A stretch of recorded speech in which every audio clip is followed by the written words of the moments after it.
सोचिए, क्या होता है जब क्रिकेट का मैदान एक डिप्लोमैटिक जंग का अखाड़ा बन जाता है। हाल ही में भारत और पाकिस्तान के बीच हुए एक हाई वोल्टेज क्रिकेट टूर्नामेंट में कुछ ऐसा ही हुआ, और इसका असर मैदान से कहीं ज्यादा दूर तक गया। और इस पूरी आग में घी डालने का काम किया एक ट्वीट ने। ये कोई मामूली बधाई मैसेज नहीं था, नहीं, ये एक ऐसा बयान था जिसने खेल की दुनिया से निकलकर एक इंटरनेशनल बवाल खड़ा कर दिया। तो सवाल ये उठता है कि आखिर एक क्रिकेट मैच एक डिप्लोमैटिक तूफान में कैसे बदल गया? ऐसा क्या हुआ? चलिए आज इसी पूरी कहानी को परत दर परत खोलते हैं। ओके, तो इस पूरे पॉलिटिकल ड्रामे को समझने के लिए हमें थोड़ा रिवाइंड करना होगा, चलना होगा सीधा क्रिकेट पिच पर। देखते हैं कि आखिर एशिया कप में मैदान पर हुआ क्या था जिसने इस पूरे विवाद की जमीन तैयार की। देखिए, मैदान पर माहौल तो पहले से ही गर्म था। बताया जाता है कि पाकिस्तानी टीम के लिए ये बस एक खेल नहीं था, उनके लिए तो ये मुकाबला एक तरह से युद्ध का एक्सटेंशन था, और उनका एटीट्यूड भी कुछ वैसा ही था। और बात तब बिगड़ गई जब पाकिस्तानी प्लेयर्स ने मिलिट्री स्टाइल के इशारे करने शुरू कर दिए, मतलब जो स्पोर्ट्समैनशिप से तो कोसों दूर थे। और फिर क्या, फाइनल मैच में इंडियन प्लेयर्स ने भी इसका जवाब दिया। जाहिर है टेंशन और बढ़ गया। तो अब आते हैं इस पूरे मामले के सबसे जरूरी हिस्से पर।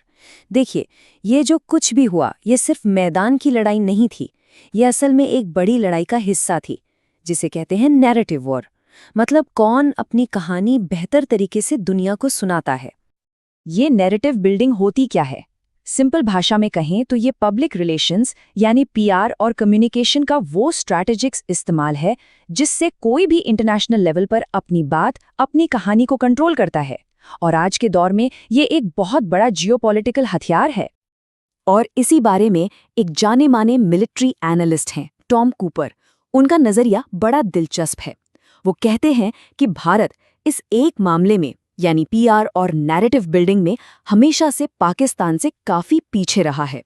मतलब जमीन पर तो हम जीत जाते हैं, लेकिन दुनिया को अपनी जीत की कहानी बताने में कमजोर पड़ जाते हैं।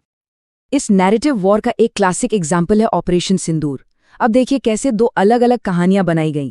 एक तरफ पाकिस्तान ने दावा किया कि उसने भारत के 7 फाइटर जेट्स गिरा दिए, वहीं दूसरी तरफ टॉम कूपर जैसे एनालिस्ट सैटेलाइट इमेजरी के आधार पर बता रहे थे कि भारत ने पाकिस्तान के 11 बेस तबाह कर दिए।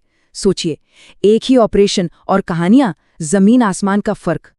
लेकिन कहानी यहीं खत्म नहीं हुई। मैच और ट्वीट के बाद भी टेंशन कम नहीं हुआ, बल्कि मैच के बाद तो एक और अजीब ड्रामा हुआ, और इस बार सेंटर में थी चैंपियनशिप ट्रॉफी। तो हुआ ये कि इंडियन टीम ने पहले ही फैसला कर लिया था कि वो पाकिस्तानी अधिकारियों से हाथ नहीं मिलाएंगे, तो उन्होंने पोस्ट मैच सेरेमनी को ही बॉयकॉट कर दिया। और फिर अचानक एशिया कप की ट्रॉफी स्टेज से गायब हो गई, और कुछ देर बाद वो ट्रॉफी पाकिस्तान क्रिकेट बोर्ड के चीफ के हाथों में नजर आई। और दिलचस्प बात यह है कि ये जो मोहसिन नकवी हैं जिन पर ट्रॉफी ले जाने का आरोप लगा, वो सिर्फ पीसीबी के चीफ नहीं हैं, वो पाकिस्तान के एक्टिंग गृह मंत्री भी हैं। अब आप सोचिए इस घटना का पॉलिटिकल एंगल कितना बड़ा हो जाता है। तो इन सब का मतलब क्या है? क्या समझे हम इससे? दरअसल कई लोगों का मानना है कि ये पूरा वाकया भारत की कम्युनिकेशन स्ट्रैटेजी में एक बहुत बड़े बदलाव का इशारा है। प्रधानमंत्री का वो ट्वीट वो कोई ऐसी वैसी टिप्पणी नहीं थी, वो एक वेल कैलकुलेटेड मूव था। इसने पाकिस्तान के उस नैरेटिव पर सीधा अटैक किया जिसे वो महीनों से बनाने की कोशिश कर रहे थे। भारत ने सही मौके का इंतजार किया और क्रिकेट जैसे बड़े स्टेज का इस्तेमाल किया जहां पूरी दुनिया की नजरें टिकी थी। और इसके पीछे का लॉजिक बहुत सिंपल है। आज का दौर इन्फॉर्मेशन वॉरफेयर का है। अगर आपका ओपोनेंट नियम कायदों से नहीं खेल रहा, तो आपका चुप रहना या बहुत नपातोला बोलना नैरेटिव की इस लड़ाई में आपको हरा सकता है। मतलब चुप रहने का मतलब है एक तरह से हार मान लेना। और ये सब हमें एक बड़े सवाल के सामने लाकर खड़ा कर देता है।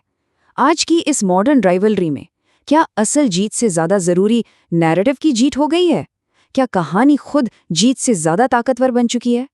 इस पर जरूर सोचिएगा।